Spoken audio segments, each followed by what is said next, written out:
persona ha sbagliato ma è stato portato allo stremo, parla il proprietario del chiosco dato in gestione al 44enne bengalese arrestato per aver accoltellato al braccio un cliente. Sopralluogo delle forze dell'ordine insieme all'assessore Costalonga per verificare il rispetto delle regole al mercato di Mestre. Tra multe e diffide c'è chi rischia di chiudere l'attività. Saranno in tanti domani sera al Lido di Venezia per far sentire la vicinanza ad Alberto Trentini, detenuto in Venezuela da novembre, e alla sua famiglia nella speranza possa tornare al più presto. L'assessore regionale al lavoro convocherà un incontro per fare il punto sulle prospettive future per il Fondaco dei tedeschi. Il tavolo di crisi è riuscito nel difficile compito di ricollocazione lavorativa di oltre 300 persone. Emergenza abitativa, il PD Veneto presenta una piattaforma in 5 punti per contrastarla, dalla creazione di un'agenzia regionale che si occupi al tema dell'investimento. In occasione della giornata nazionale contro il bullismo e il cyberbullismo, gli studenti dell'Istituto Pacinotti di Mestre hanno accolto la polizia postale in quest'ore, fenomeno diffuso che va contrastato. Mancano pochi giorni all'inizio del carnevale a Venezia, il termometro delle prenotazioni negli hotel è positivo. Per la città saranno 3 settimane di eventi e pura magia.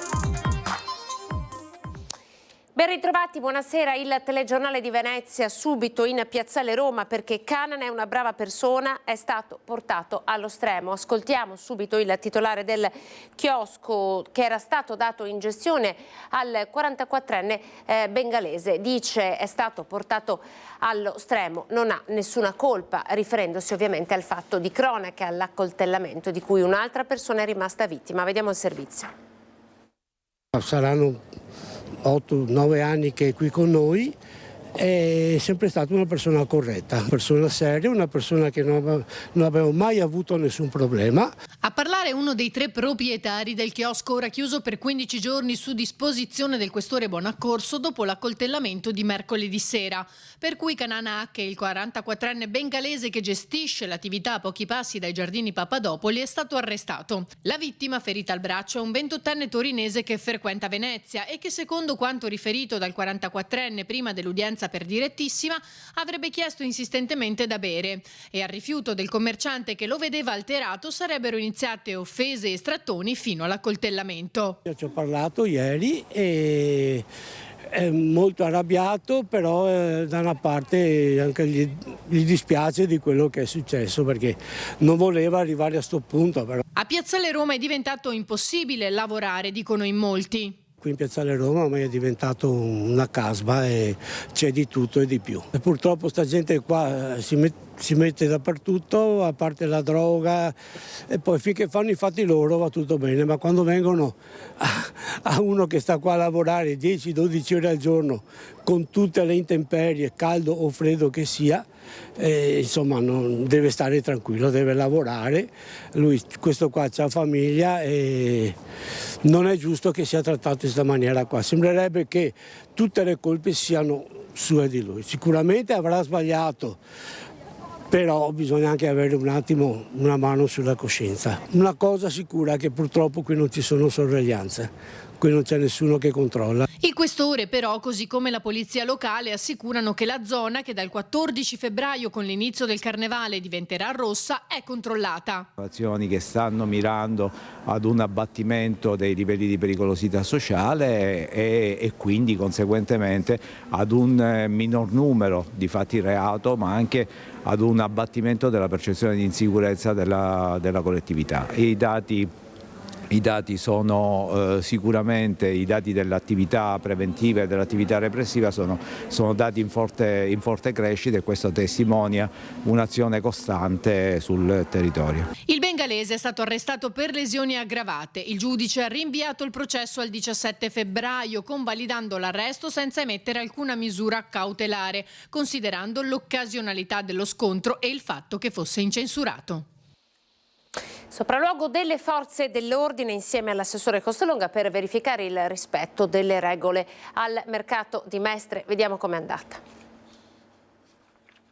Abbiamo fatto il sopralluogo a Mestre perché c'è stato un intervento della Polizia Municipale in queste ultime settimane dopo gli eventi che sono anche accaduti, e abbiamo fatto un passaggio per il rispetto del regolamento, un rispetto del regolamento che purtroppo soprattutto nei negozietti gestiti da extracomunitari sicuramente portava un deperimento, insomma un abbassamento del livello del mercato, con tutti quei negozi che non rispettano l'ordine di come gestire il proprio prodotto in vendita. Linea dura dell'amministrazione comunale nei confronti di chi non rispetta le regole al mercato, a discapito dei clienti e di una concorrenza leale. Abbiamo fatto circa una ventina di diffide, più una decina di verbali, ma anche oggi io sono passato, la situazione sicuramente sta migliorando perché l'intervento si vede e quindi molti banchi si sono messi a mettere a posto in maniera decorosa le proprie attività, ma ancora oggi abbiamo multato 4 persone, sempre per lo stesso motivo, e queste 4 persone molto probabilmente rischieranno con la prossima sanzione di chiudere a 15 giorni l'attività. I controlli per trovare i furbetti continueranno. Sì, assolutamente dritti, perché veramente noi vogliamo dare un aspetto decoroso alla nostra città, bellissima città, e a Mestre il mercato, che è storico, deve rimanere un mercato dove la gente possa tranquillamente passeggiare senza che ci siano persone strane, e sicuramente un mercato in ordine, un mercato con la merceologia corretta può sicuramente migliorare anche l'aspetto della vivibilità della nostra città. Saranno in tanti domani sera al Lido di Venezia per far sentire la vicinanza al cooperante in arresto in Venezuela dallo scorso 15 di novembre e alla sua famiglia. Vediamo. Siamo pieni di speranza, la voglia di sentirlo e vederlo è grande, così, con poche parole ma cariche di significato, Armanda Corusso, mamma di Alberto Trentini, il cooperante del Lido di Venezia, che si trova ancora in arresto in Venezuela dallo scorso 15 novembre, ha commentato all'Ansor le indiscrezioni secondo le quali, da fonte certa, il figlio, pur rinchiuso ingiustamente in carcere, sarebbe in buone condizioni di salute.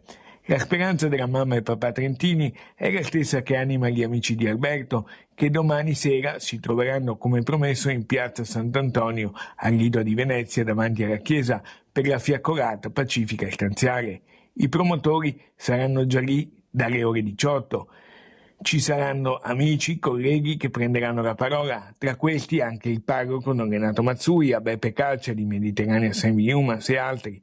Un segno anzitutto di vicinanza e sostegno alla famiglia e uno striscione di vicinanza e per Alberto è comparso in questi giorni anche a Bologna. Non solo Venezia dunque, ma tutta l'Italia si sta muovendo per la sua scarcerazione. La manifestazione è pensata dagli amici di Alberto insieme all'associazione Articolo 21 d'intesa con la famiglia e segue quella già fatta qualche giorno fa a San Marco. Ci saranno anche i familiari di Alberto, la sua parrocchia. I genitori abitano proprio a pochi metri dalla chiesa di Sant'Antonio. Per dimostrare solidarietà e vicinanza all'amico Alberto e alla sua famiglia. Ci saranno testimonianze di amici e colleghi che conoscono Alberto per dare un'idea di che persona è.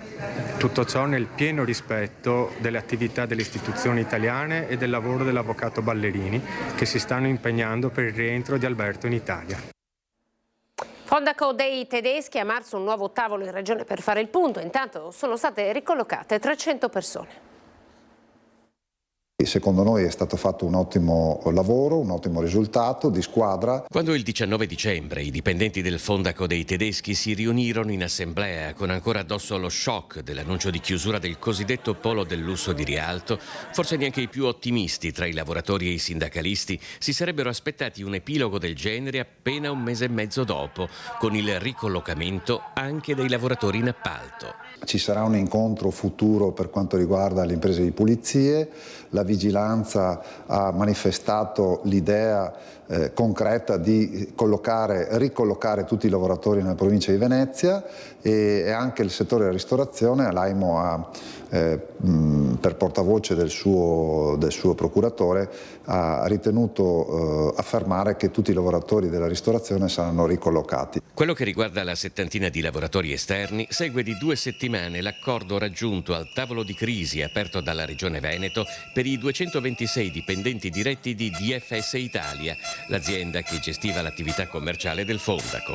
Siamo riusciti a mettere in sicurezza i lavoratori per quanto riguarda i dipendenti di DFS con una soluzione economica. Il tavolo è ancora aperto con l'unità di crisi per quanto riguarda sia la formazione e la ricollocazione. Quindi a maggio, quando termineranno il lavoro, questi lavoratori saranno incanalati nelle sedi opportune per trovare queste soluzioni. Il centro commerciale chiude il 30 aprile. L'assessore regionale al lavoro Valeria Mantovan ha annunciato per inizio marzo un nuovo incontro con tutte le parti, DFS, proprietà dell'immobile, Comune di Venezia e sindacati, per fare il punto sulle evoluzioni e valutare le prospettive future. Pensiamo di tenere aperto questo tavolo perché vedremo magari nel percorso dell'anno se la proprietà di Edizioni riuscirà a trovare un nuovo acquirente per magari ricollocare delle persone che non sono rimaste collocate. Il tema è quello dell'emergenza abitativa. Il Partito Democratico presenta una piattaforma in 5 punti, dalla creazione di un'agenzia regionale che si occupi del tema all'investimento di 50 milioni di euro. Un piano regionale per la casa e l'abitare in 5 azioni strategiche.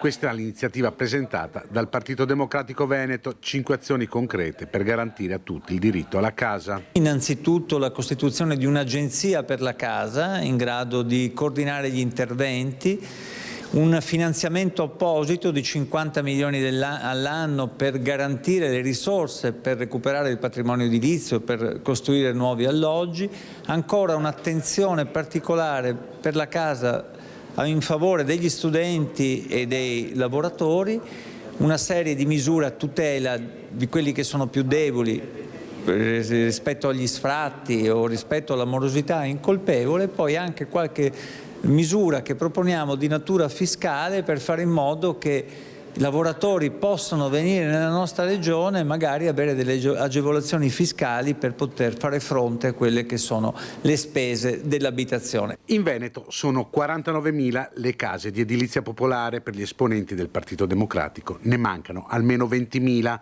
L'aumento del costo del denaro unito all'inflazione hanno reso l'emergenza abitativa un problema sempre più diffuso tra la popolazione, non solo un problema delle fasce più deboli. Mentre il bisogno sociale esplode, si allarga per destinatari e per necessità, la Regione del Veneto continua ad occuparsi di tutt'altre cose. Tra il Prosecco e le Olimpiadi si perde invece il bisogno di casa, che ormai non riguarda più soltanto i soggetti fragili e vulnerabili, ma ha esteso la platea di destinatari ai giovani che cercano un alloggio per uscire da casa, ai lavoratori, è una delle prime richieste che fanno le imprese, e alle tante persone che non sono in grado di accedere ai prezzi di mercato ad un'abitazione dignitosa. Sicuramente tra le categorie più colpite quella degli studenti. Gli studenti vivono una situazione di difficoltà senza precedenti che arriva a compromettere anche proprio il diritto allo studio. Tanti scelgono l'università in base al fatto del potersi permettere o meno la casa, e la loro possibilità di studiare fuori è limitata concretamente da questo dramma degli affitti. La giornata nazionale contro bullismo e cyberbullismo. Andiamo all'Istituto Pacinotti di Mestre, che ha accolto la Polizia Postale. Guardate, il problema del cyberbullismo è molto delicato. Viviamo in un'epoca digitale dove tutto è diventato veloce, rapido, dove il cellulare praticamente coinvolge l'80% della nostra vita. Ci sono grandi opportunità, ma al contempo grandi rischi. In occasione della giornata nazionale contro il bullismo e il cyberbullismo, una rappresentanza della Polizia Postale ha incontrato gli studenti dell'Istituto Superiore Pacinotti di Mestre. Qui, nell'aula magna, un gruppo di alunni ha presentato ed infine consegnato al questore di Venezia, Gaetano Bonaccorso, un elaborato frutto del loro studio e approfondimento sul tema del bullismo, del cyberbullismo e delle insidie della rete. Un fenomeno che va contrastato attraverso sia azioni repressive laddove è necessario, ma soprattutto attraverso progetti culturali come quello che oggi stiamo portando avanti. Gli agenti hanno spiegato alle classi che tutto ciò che viene pubblicato nelle chat, in rete o sui social può creare enormi danni. Hanno sottolineato l'importanza di riferire ai genitori, agli insegnanti o a un adulto di fiducia qualsiasi cosa che possa destare sospetto o preoccupazione e di fare una repentina denuncia in caso di atti di bullismo. Nella scuola è presente anche un team bullismo proprio per trattare questi temi. Ed è stato molto utile, soprattutto quest'anno, perché abbiamo cominciato a proporre delle azioni concrete proprio per gestire le questioni anche più piccole, per evitare che poi diventino invece questioni molto più importanti. Attualmente gli episodi di bullismo e cyberbullismo sono in aumento, ma le denunce scarseggiano, spesso per paura di peggiorare la situazione facendo la spia. Questo progetto importante si chiama Non restiamo a guardare, cioè invitare gli altri alla denuncia del problema e non all'indifferenza. Maxi sequestro di prodotti non conformi alla legge, 13 sanzioni al bilancio di un servizio straordinario di controllo del territorio dei carabinieri del nucleo Natanti di Venezia, che all'interno di un'attività commerciale ha sequestrato circa 3.500 articoli di cancellerie per la casa non conformi al codice del consumo. Sanzioni per 1.000 euro al titolare del negozio. Gli artigiani della piccola media impresa sono attesi da un anno di grandi sfide che si presenta anche con numerose incognite da risolvere. Vediamo quali sono. Crolla il settore dell'edilizia privata nella provincia di Venezia, mentre grazie ai fondi del PNRR tiene quello delle opere pubbliche. Preoccupa l'aumento dei costi dell'energia elettrica e la carenza di manodopera, soprattutto nel settore tessile. Questo il quadro tracciato per la piccola e media impresa artigiana da Andrea Dal Corso, funzionario degli artigiani del Milanese. Il 2025 ha avuto per le imprese artigiane della provincia di Venezia una partenza tutt'altro che semplice, come racconta. Il settore casa dovrà scontare l'impatto del riordino delle detrazioni fiscali che si è avuto con l'ultima legge di bilancio, che rischia di effettuare un pesante effetto di contrazione degli investimenti per quanto riguarda la manutenzione straordinaria abitativa, che già stava facendo registrare segni meno per effetto della riduzione del superbonus. Si teme per il settore casa addirittura una riduzione del 30% rispetto al 2023. Sulle opere pubbliche invece segni positivi di intorno al 20% a salire, però qui l'impatto sulle piccole e medie imprese è sostanzialmente relativo, perché è un settore in cui la fanno da padrone le grosse imprese e le nostre piccole lavorano ai margini delle stesse opere. Inoltre si sta registrando un continuo aumento di costi dell'energia che è da tenere attentamente monitorato